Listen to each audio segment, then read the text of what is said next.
Lajme, aktualitet, argëtim, horoskop, telenovela, showbiz, të gjitha në Metropol.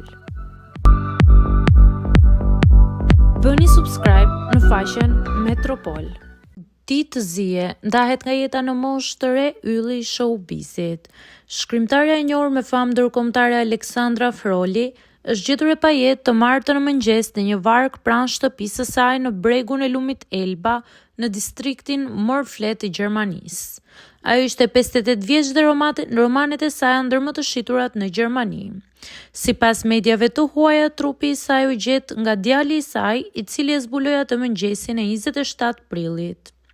Policia ka nisur hetimet për vrasje dhe ka njoftuar se hetuesit po kërkojnë të dyshuarit e mundshëm. Dyshimet fillestare lidhen me mundësinë që vrasësi mund të ketë qenë i njohur për shkrimtaren. Sipas autoriteteve, ajo besohet se ka ndëruar jetë midis mesnate dhe orës 5:30 të mëngjesit. Hetuesit po shqyrtojnë mundësinë që ky krim të ketë pasur një lidhje personale me viktimën. Sipas informacioneve aktuale, të afërmit e gjetën gruan 58 vjeçare të pajet në skafin e saj dhe lajmëruan brigadën e zjarfikse, se cila ishte në gjendje vetëm të konfirmonte vdekjen e gruas. Kështu shpreh një zëdhënës i policisë për mediat lokale. Pas vlerësimit të gjurmëve dhe provave, autoritetet hetuese tashmë besojnë se gruaja ka vdekur si pasojë e dhunës. Kjo gjë thuhet në njoftim.